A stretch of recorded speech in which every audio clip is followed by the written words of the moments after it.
Commander Gina Park stood on the bridge of the UES Harmony, watching the strange dance of war happening in space before her.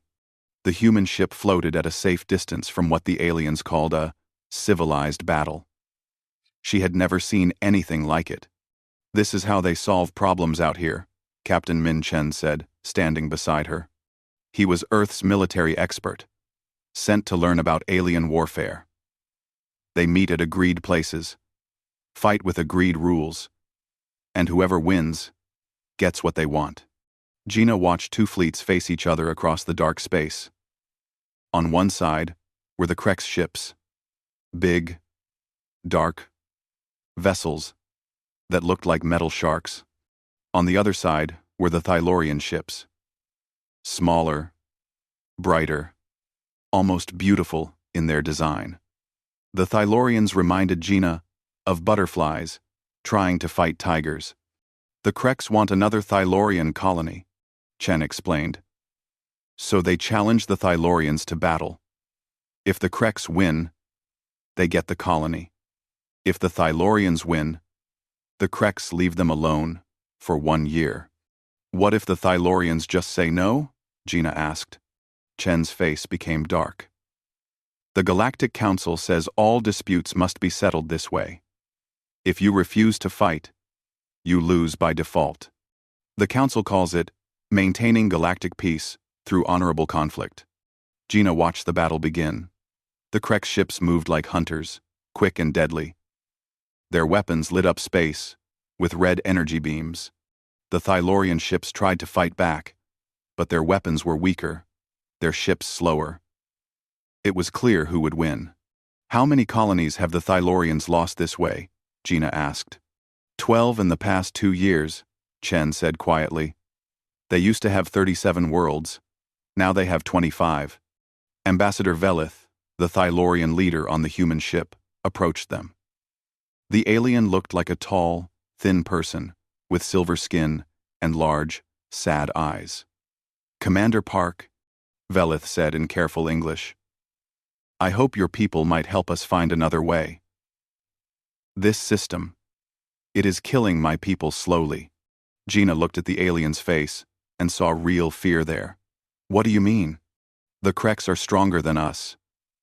We cannot win these battles, but we must fight them, or we lose everything without fighting at all. Every battle we lose means thousands of my people become slaves or die. The Council calls this civilization."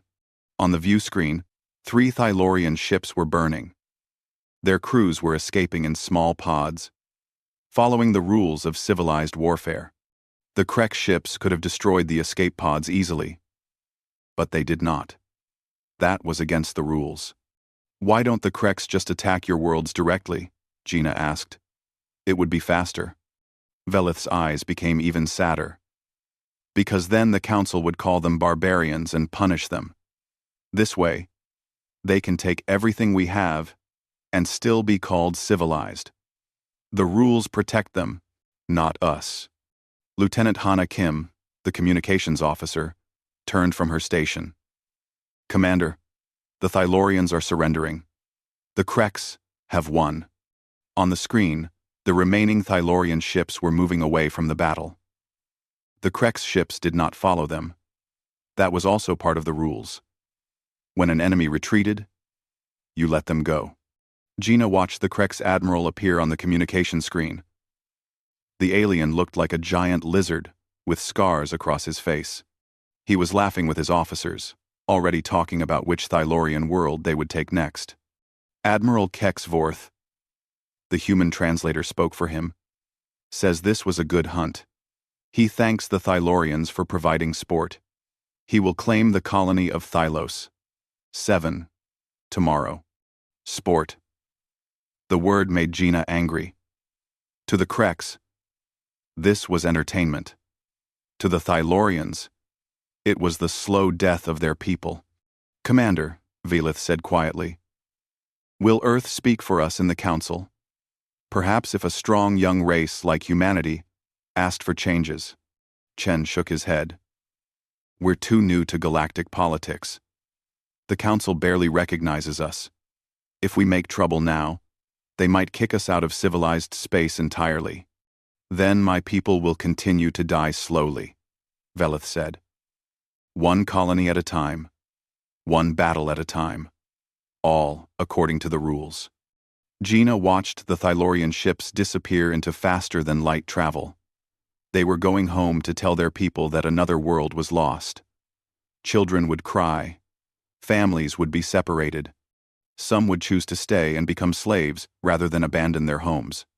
This isn't justice, Gina said. No, Chen agreed. But it's how things work out here. The strong take from the weak, but they do it politely. The council calls it progress. Admiral Sarah Morrison's voice came through the communication system from Earth. All human ships return to base. Our observation mission is complete. Prepare reports on alien warfare tactics for command review. As the Harmony turned toward home, Gina took one last look at the battle area. Space debris floated where Thylorian ships had died. Soon, Krek's salvage ships would come to clean it up. Everything would be neat and tidy, just like the rules demanded. Commander, Kim said from her station. I'm picking up a message from the Thylorian fleet. It's addressed to us. Put it through, Gina said.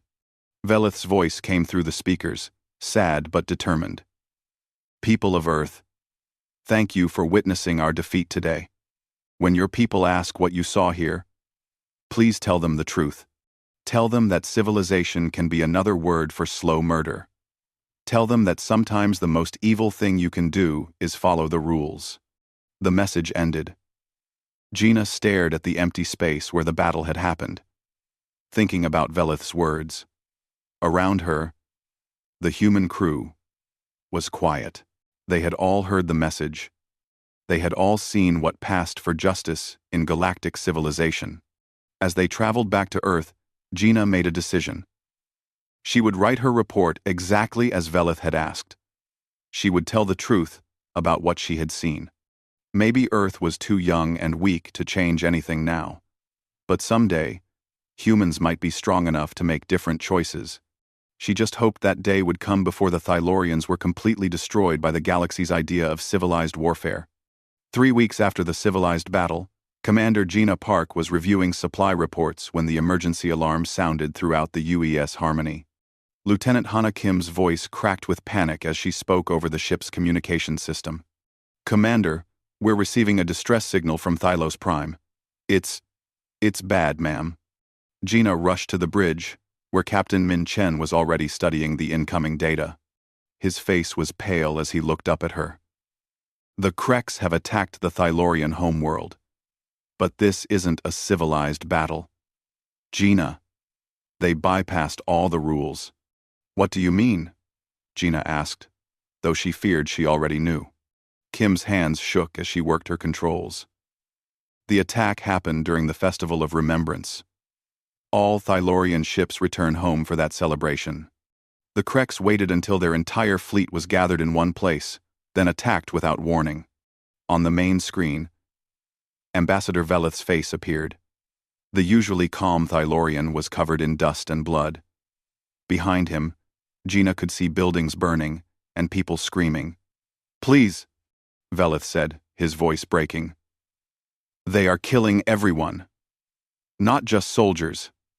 Everyone. The children. Oh. The children. The transmission cut to static. How long until we reach Thylos Prime? Gina asked. 2 hours at maximum speed, Chen said. I've already ordered the course change. Good. Send word to Admiral Morrison. Tell her what's happening. As the Harmony raced through space, more reports came in. The Kreks weren't just conquering the Thylorian homeworld. They were destroying it. Cities burned, while civilians tried to escape. Refugee ships launched from the planet's surface, clearly marked with symbols that meant non-combatant in galactic law. The Kreks were hunting them down anyway. When the human ship arrived at Thylos Prime, Gina saw something that would stay with her for the rest of her life. The beautiful blue and green world she had seen in Thylorian pictures was now covered in smoke and fire. Krek's warships surrounded the planet like hungry sharks. "Commander," Kim said, her voice very quiet, "I'm detecting Thylorian evacuation ships trying to escape. The Kreks are. They're shooting them down. All of them." On the screen, Gina watched a small Thylorian transport ship die in a burst of red energy. She knew that ship had been carrying families, children, old people who could not fight. The Kreks destroyed it anyway. "This is against every rule of galactic warfare," Chen said angrily. "Civilian ships are protected. Refugees are protected. The Council will. The Council will do nothing," came a new voice. Admiral Kexvorth of the Kreks appeared on their communication screen. The lizard-like alien was smiling. "Your Council loves rules, human. But rules are for the weak. The strong take what they want." "Why are you doing this?" Gina demanded. "You were winning the civilized battles. You would have taken all their worlds eventually." Kexvorth laughed, a harsh sound like rocks breaking. "Why waste years on games when I can finish this in one day? The Thylorians are weak. Their worlds are rich. I will take everything they have, and the Council will accept it because it is already done." "They'll punish you for breaking galactic law," Chen said. "Will they?" Kexvorth's eyes gleamed. "Will they risk war with the Kreks Empire? To save dead aliens? No. Human. They will complain, they will write angry letters, and then they will accept my new territory because they are as weak as the Thylorians." Another Thylorian ship died on the screen. This one had been trying to reach the outer planets where some Thylorian colonies might still be safe. The Kreks destroyed it, like they were swatting an insect. "Captain," Lieutenant Jin Wu, the tactical officer, said urgently, "I'm reading massive energy signatures from the planet. They're using orbital bombardment weapons on the cities." Gina watched in horror as beams of light fell from the Krek ships to the planet below. Where they touched, entire sections of cities simply disappeared. This wasn't conquest. This was extermination. "Request permission to intervene," Chen said into his communication device, speaking to Admiral Morrison on Earth. The answer came back quickly. "Permission denied. Earth is not ready for war with the Kreks Empire. You are ordered to observe and report only. Observe and report." Just like the rest of the galaxy had done while the Thylorians were slowly murdered through civilized battles. Now they were being quickly murdered through uncivilized war, and Earth was still just watching. Ambassador Velith's voice came through on a weak signal. The transmission was breaking up, full of static and interference. "Human friends," he said, "if you can hear this, remember us. Remember that we tried to do everything right. We followed all the rules. We believed in galactic civilization. Tell others what happened here. Make sure this does not happen to anyone else." The signal died. "Kim, can you get him back?" Gina asked. "No, ma'am. I'm not reading any more Thylorian transmissions from the planet. I think they're all dead." Jin looked up from his instruments. "The orbital bombardment has stopped. I'm detecting Kreks, landing ships, heading to the surface." "What for?" Chen asked. "If everyone's dead," Kexvorth answered, still smiling on their screen. "To make sure, of course. And to take anything valuable that survived. Thylorian art is quite beautiful. It will look wonderful in Kreks museums." Gina felt something cold and hard growing in her chest. She watched the last Thylorian evacuation ship die in silent fire. She watched the smoke rise from a dead world. She listened to Kexvorth laugh about stealing art from the people he had just murdered. "We should go," Chen said quietly. "There's nothing more to see here." But Gina kept watching. She memorized every detail of the burning world. She counted every dead ship. She listened to Kexvorth boast about how easy it had been to fool the galaxy's civilized rules. "Commander Morrison to all human ships," came the voice from Earth. Return to base immediately. The Galactic Council is calling an emergency session. They want to discuss the situation at Thylos Prime. They'll call it an unfortunate incident, Chen said bitterly. They'll give the Krex a formal complaint and then accept the conquest as final. That's how galactic civilization works. As the Harmony turned away from the dead world, Gina made a promise to herself. She would remember everything she had seen here. The burned cities, the murdered children, the laughing Krex admiral who thought rules were for the weak. And someday, when Earth was strong enough, she would make sure that Velith's death, and the death of his people, meant something. Kim, she said, record everything we saw here. Every detail. Every transmission. I want it all preserved. Kim. Yes, ma'am. May I ask why?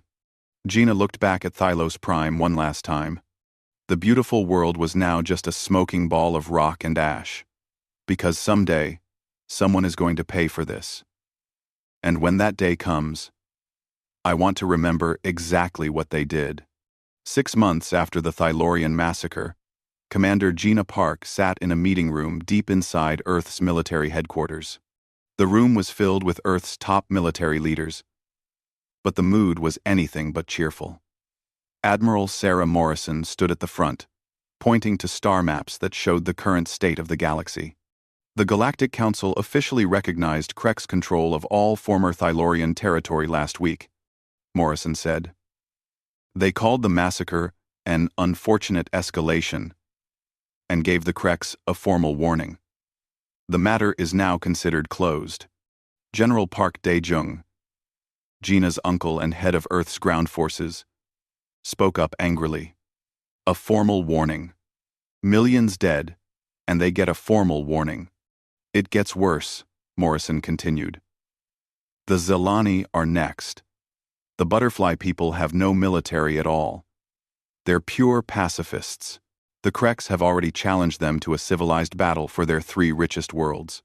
Captain Min Chen, newly promoted after his observations during the Thylorian crisis, laughed bitterly. Civilized battle. We all know how that will go. The Zelani will be slaughtered just like the Thylorians. Gina studied the faces around the table. These were good people. Strong people. But they all looked tired and angry. For months, they had watched the galaxy's reaction to the Thylorian genocide. Most species had simply accepted it. A few had complained quietly. None had done anything real to stop it from happening again. What are our orders? Asked Colonel Lee Min-ho, head of Earth Space Marines. Morrison was quiet for a long moment. Officially, we observe and report, just like before. Earth isn't strong enough to challenge the galactic order. We have 50 warships. The Krex have over 1,000. And unofficially? Chen asked. Morrison's eyes became hard. Unofficially, I've received approval from Earth's government to implement the Thylos Doctrine. The room went silent. Everyone knew what the Thylos Doctrine meant. It had been Gina's idea, written after she returned from watching the Thylorian homeworld burn. The doctrine was simple. Earth would never again stand by, while innocent people were murdered for the sake of galactic civilization. The Krex fleet is already moving towards Zelani space, Morrison continued. They'll arrive in 3 days for the scheduled civilized battle. The Zelani have asked for our help, but of course, the Council has forbidden any interference. Gina stood up. Admiral, request permission to take a battle group to the Zelani system. For what purpose, Commander? To observe and report, of course. Gina's voice was calm, but everyone in the room understood what she really meant. Morrison nodded slowly. Permission granted. Take the Harmony, the Soul, the Busan, and the Incheon. 4 ships should be enough to observe what happens there. As the meeting ended, Gina found herself walking with Chen toward the launch bays. Are we really going to do this? He asked quietly. We're going to do what we should have done 6 months ago, Gina replied. We're going to stop a genocide. The council will call us barbarians. They'll say we're no better than the Kreks. Gina stopped walking and looked at him. The council watched millions of Thylorians die, and did nothing. Their opinion stopped mattering the day they chose rules over lives. 3 days later, the human battle group arrived at the coordinates where the Zilani were supposed to fight their civilized battle against the Kreks. The Zilani ships were already there. Beautiful crystal vessels that looked like flying artwork. They were completely unarmed. "Commander," Lieutenant Hana Kim reported, "the Zilani are requesting permission to surrender without fighting. They say their people are philosophers and artists, not warriors. They want to offer the Kreks their 3 worlds in exchange for being allowed to live as refugees elsewhere." "What did the Kreks say?" Kim's face became angry. "Admiral Kex Vorth says the rules require a battle. He wants to destroy their ships for sport before taking their worlds." Gina looked at the view screen, where the Kreks fleet was moving into attack position. 47 warships against 12 unarmed Zilani vessels. It wouldn't be a battle. It would be target practice. "Sir," Lieutenant Jin Woo said from the tactical station, "the Kreks are powering weapons. They'll start shooting in 2 minutes. All human ships, battle formation," Gina ordered. "Move between the Kreks fleet and the Zilani."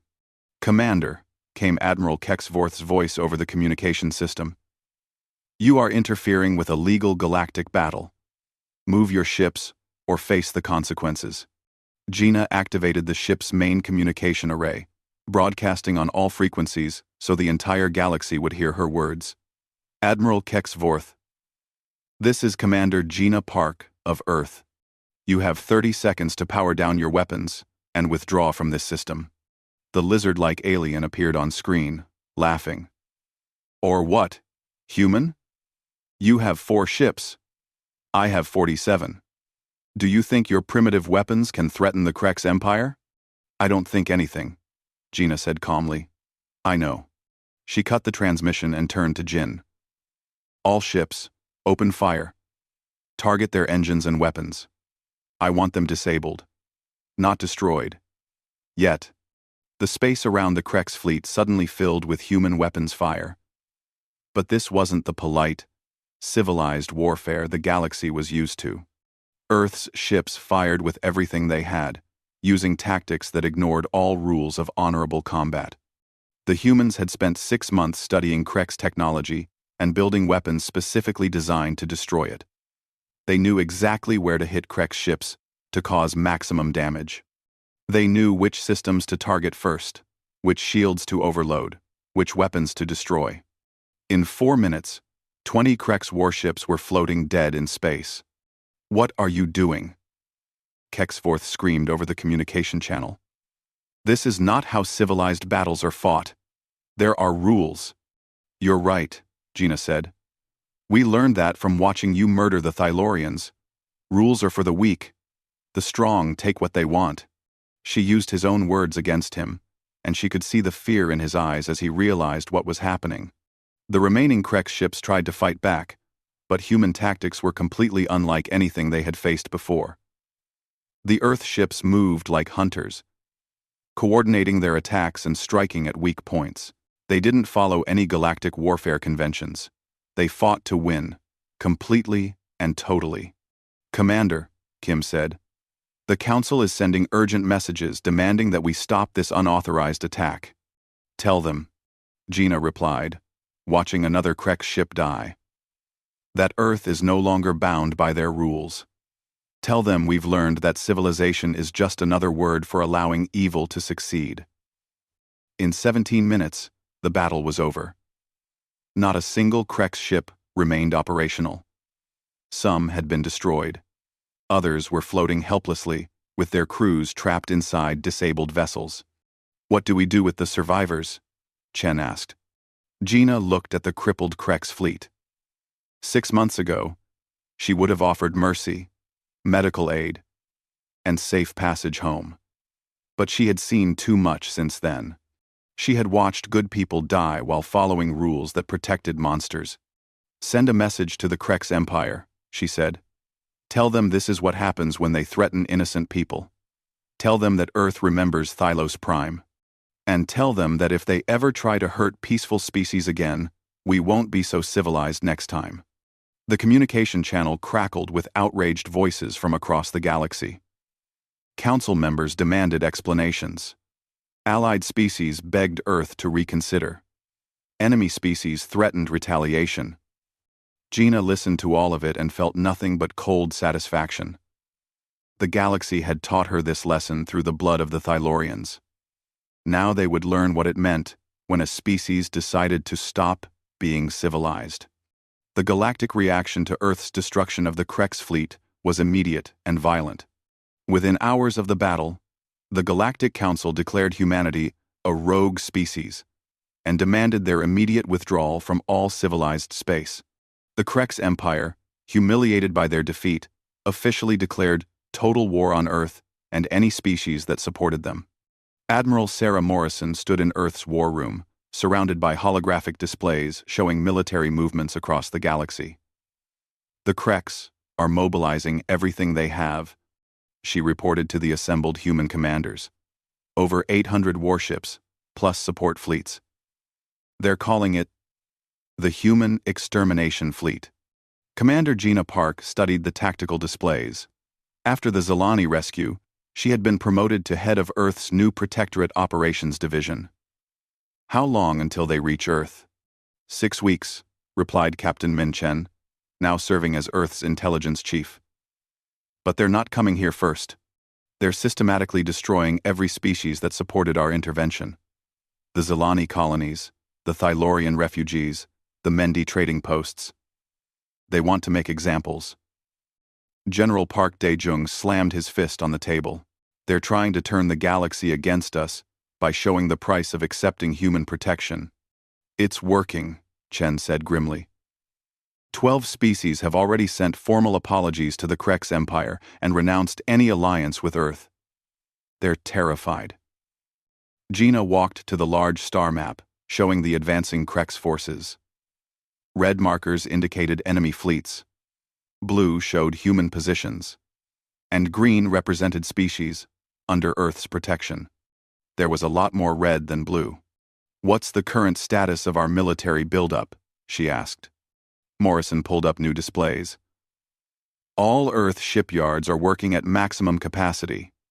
We've got 130 warships operational, with 50 more under construction. Our new weapons systems are performing better than expected, but we're still outnumbered 6-1, Gina finished.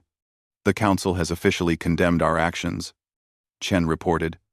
They're calling us galactic terrorists and demanding that all civilized species refuse to trade with us or provide any assistance. Lieutenant Hana Kim, now serving as Gina's aide, looked up from her communication station. Commander, we're receiving a transmission from Admiral Kex Vorth. He says he wants to discuss surrender terms. Gina smiled coldly. Put him through. The reptilian face appeared on the main screen. But Kex Vorth looked different now. His eyes held a fury that seemed barely controlled. Human, he hissed. You have made a great mistake. My empire has crushed civilizations that were ancient. When your species was learning to make fire, we will erase you from existence. 1. You couldn't handle 4 of our ships, Gina replied calmly. What makes you think you can handle all of them? Numbers, human. Pure numbers. We have learned your tactics now. We have adapted our shields and weapons. And we have something you do not, which is patience. We will hunt down every human ship, destroy every human world, kill every human child. But first, we will make you watch as we exterminate every species foolish enough to accept your protection. The Zilani will die slowly and publicly. The Thylorian survivors will be hunted down and eliminated. All because of your interference. Gina felt the familiar cold anger rising in her chest. You're threatening to commit genocide because we stopped you from committing genocide. Yes. And the galaxy will thank us for removing the barbarian humans who dared to interfere with civilized warfare. 141.7 dong. 2on11.2.com. The transmission ended, and the war room fell silent. Everyone understood what they were facing now. This wasn't just a war between Earth and the Krex Empire. It was a war between two completely different ideas about how the galaxy should work. Options? Morrison asked. Colonel Lee Min-ho, head of Earth's Space Marines, spoke first. We could withdraw our protection from the smaller species, focus on defending Earth itself, make the Krex come to us. That would mean abandoning millions of innocent people to slaughter, Gina said. That's what the old galactic system did. That's what we swore we would never do again. Then we fight, General Park said. We use every advantage we have. Human ships are faster than Krex vessels. Our weapons are more accurate. Our crews are better trained. Chen pulled up tactical analyses. I've been studying Krex military doctrine. They're used to fighting civilized battles with rules and limitations. They've never faced an enemy that fights total war. What do you mean? Morrison asked. Krex warfare focuses on ship-to-ship combat and planetary occupation. They don't target supply lines, communication networks, or civilian infrastructure. They consider that uncivilized. Gina understood immediately. But we're not civilized anymore. Exactly. We can hit targets they would never expect us to attack. Krex supply bases, manufacturing worlds, communication relays. We can turn their own empire against them. Kim looked up from her station again. Commander, I'm receiving reports from our intelligence network. The Krex have slave labor camps on 17 worlds, mostly species they've conquered through civilized battles. The camps produce weapons, food, and supplies for their military. Perfect, Gina said. Those camps are now targets. We free the slaves and arm them with human weapons. Turn their own labor force into an insurgency. Morrison nodded slowly. It could work, but it means abandoning every rule of galactic warfare. The Council will call us monsters. The Council already calls us monsters, Gina replied. The difference is, we're going to be monsters with a purpose. We're going to be the monsters that evil has nightmares about. Over the following weeks, Earth's military strategy unfolded across the galaxy. Human ships struck without warning at Krex supply convoys, destroying resources before they could reach the main fleet. Human special forces infiltrated slave labor camps, freeing millions of prisoners and teaching them to fight. The liberated slaves proved to be eager students. Species that had been conquered by civilized battles decades ago finally had a chance for revenge. They sabotaged Krex facilities from within, assassinated Krex officials, and spread rebellion throughout the empire. But the most shocking human tactic was their treatment of Krex prisoners. Unlike the polite capture and exchange system used in civilized warfare, humans simply refused to take prisoners at all. Defeated Krex crews were left floating in space in escape pods with minimal life support and coordinates to the nearest Krex world. You're not killing them. Admiral Thurgan of the Galactic Council protested during one of his angry communications to Earth. But you're not caring for them either. This violates every standard of civilized warfare. Gina's response was broadcast across the galaxy. We learned this from you, Admiral. You taught us that following civilized standards while evil people commit genocide is just another form of participation. We won't participate anymore. As Krex worlds began falling to human-led insurgencies, Admiral Kex Vorth sent increasingly desperate messages to the Council, begging for intervention. But the Council species were discovering that their civilized battle fleets were no match for human total war tactics. When the Council finally sent peacekeeping forces to restore order, they found human ships waiting for them at every strategic location. The humans didn't attack immediately. Instead, they broadcast recordings of Krex extermination camps, showing evidence of systematic genocide that had been hidden for centuries. This is what your civilized system protected, Gina announced to the galaxy. This is what happened while you followed rules and maintained order. Never again. The evidence was overwhelming. The Council's own member species began demanding answers, asking why they had never known about the camps, why the Krex had been allowed to commit genocide for so long. As the Krex Empire began to collapse from within, consumed by rebellions and human attacks, Kexvorth sent one final message to Gina. "You have destroyed galactic civilization itself," he said, his voice full of defeat. "You have turned the galaxy into a place of chaos and war." "No," Gina replied. "We've turned it into a place where monsters like you can't hide behind rules anymore. We've made it a place where innocent people have protectors instead of bureaucrats." The war was far from over, but its outcome was no longer in doubt. Humanity had taught the galaxy a new lesson about civilization and justice, and they had done it by abandoning civilization altogether. 1 year after the Thylorian massacre, Commander Gina Park stood in the ruins of what had once been the Galactic Council chambers. The beautiful crystal towers where alien diplomats had once debated civilized warfare were now broken and empty. In their place, a simple memorial had been built from black stone, inscribed with the names of every being who had died while the galaxy followed its rules. The Krex Empire was gone, not just defeated, but completely dismantled. Their homeworld was now governed by a council of former slaves, species that had been conquered through civilized battles and forced to work in hidden death camps. Admiral Kexvorth had died 3 months earlier, killed not by human weapons but by his own former victims. "The last Krex military facility surrendered this morning," reported Captain Min Chen, walking up behind Gina.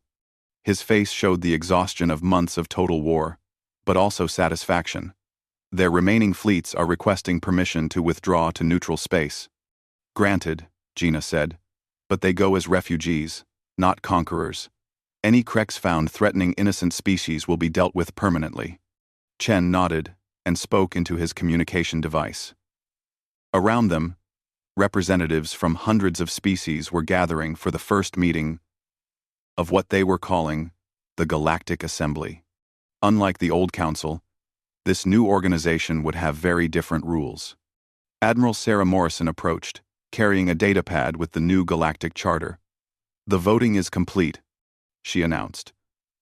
247 species have agreed to the Terran Protectorate. 36 have chosen to remain neutral. Only 12 have refused to participate. "What about the 12 holdouts?" Gina asked. "Mostly species that profited from the old system," Chen said. "Slavers, arms dealers, governments that used civilized battles to steal territory from weaker neighbors. They're calling us tyrants and demanding a return to the council system." Gina walked to the memorial wall, running her fingers over the carved names. Velith's name was there, along with millions of other Thylorians. Below them were the names of Zelani artists, Mendi traders, and countless other beings who had died while the galaxy maintained its civilized order. "Let them call us tyrants," she said quietly. "The people whose names are on this wall were ruled by a system that protected their killers. I'd rather be a living tyrant than a civilized corpse." Lieutenant Hana Kim approached with a communication device. "Commander, Ambassador Silthon of the Zelani wishes to speak with you." The butterfly-like alien appeared on the small screen, her crystal wings reflecting the light beautifully. But Gina could see sadness in her large eyes. "Director Park," she said, using Gina's new title as head of the Protectorate, "my people wish to thank you again for saving us. But we also have concerns about what comes next." "What kind of concerns?" "You have made yourselves the protectors of the galaxy. Your military is the strongest force in known space. What guarantee do we have that you will not become the next Krex Empire?" It was a fair question, and one that many species had asked over the past months. Gina had been expecting it, but it still hurt to hear. "You have no guarantee," she said honestly. "Except this. Every human ship carries a copy of the memorial you see behind me. Every human soldier knows the names of the people we failed to save. We carry our shame as a reminder of what happens when good people do nothing." Kim smiled sadly. "But shame fades, Director Park. Power corrupts. What happens when the humans who remember Thylos Prime are gone, replaced by those who only know victory?" Chen stepped forward. "Then, you stop us," he said simply. "That's the difference between us and the old system. We're not asking you to trust us forever. We're asking you to stay strong enough to fight us if we become what we once fought against." Morrison activated a holographic display showing the structure of the new protectorate. "Every member species maintains their own military," she explained. "Earth provides protection and coordination. But we're not the only force in the galaxy. If we ever become the threat, you'll have the weapons and training to resist us." Silthon's wings fluttered, a sign of confusion in her species. "You are deliberately making it possible for us to rebel against you?" "Yes," Gina said. "Because the moment we stop fearing rebellion is the moment we stop serving justice." As the day progressed, more species representatives arrived to discuss the new galactic order. The Thylorian survivors, led by a young female named Elith, who had escaped the massacre as a child, brought flowers from their new colony worlds to place at the memorial. "My Aunt Velith would be proud," Elith said to Gina. "She always believed that someone would eventually stand up for the innocent. She just didn't live to see it." "She did more than live to see it," Gina replied. "Her last message to us started all of this. She asked us to remember, and we did." As evening fell, Gina found herself alone with Chen and Morrison in what had once been the council's main chamber. The room was different now. Simpler. The golden throne, where the council speaker had once sat, was gone, replaced by a simple table where anyone could speak. "Do you think we did the right thing?" Chen asked quietly. Gina looked out through the chamber's windows at the stars beyond. Somewhere out there, species that had lived in fear for centuries were now free. Somewhere else, former Krek slaves were building new homes on worlds they had once served. "Ask me in 100 years," she said. "If the galaxy is still free, if innocent people are still protected, if no one else has to watch their children die while bureaucrats debate rules, then we did the right thing." Morrison, also, Luce did 5. Morrison activated a communication device. "All Protectorate ships. This is Admiral Morrison. The Thylos Protocol is now officially in effect, galaxy-wide. Any species, any world, any being threatened with extinction can call for human protection. We will answer." Kim looked up from her station. "Admiral, we're receiving the first call under the protocol. The Vendi Republic is being threatened by the Sark Confederacy. They're requesting immediate assistance." "How long until our ships can reach them?" Gina asked. 4 hours. "Send the Soul Battle Group. Full protection protocols." "And Kim?" "Yes, Commander?" "Broadcast this message on all frequencies. Earth remembers Thylos Prime. We will not forget. We will not stand by. And we will never be civilized again." As the human ships departed for another rescue mission, Gina remained at the memorial wall. The carved names seemed to glow in the starlight, a reminder of the price of inaction, the cost of rules that protected evil. "We became monsters," she whispered to the wall, so that monsters could not hide behind civilization anymore. Behind her, the new Galactic Assembly continued their work, writing laws that would protect the innocent and empower the good. But Gina knew that laws were just words. Real protection came from the willingness to fight for it, to abandon civilization when civilization failed. The galaxy had peace now, but it was a peace enforced by those who remembered what happened when peace came second to politeness. It was a peace protected by monsters who chose to be monsters so that innocence could remain innocent. And in the memorial garden being built on Earth, children would learn about the Thylorians. about Velith's last message, about the day humanity decided that some things were more important than being civilized. They would learn that sometimes the most moral thing to do was to abandon morality itself. They would learn that civilization without justice was just organized cruelty, and that sometimes the only way to save civilization was to destroy it first. The stars shone down on a galaxy that was no longer civilized, but was finally, truly, free.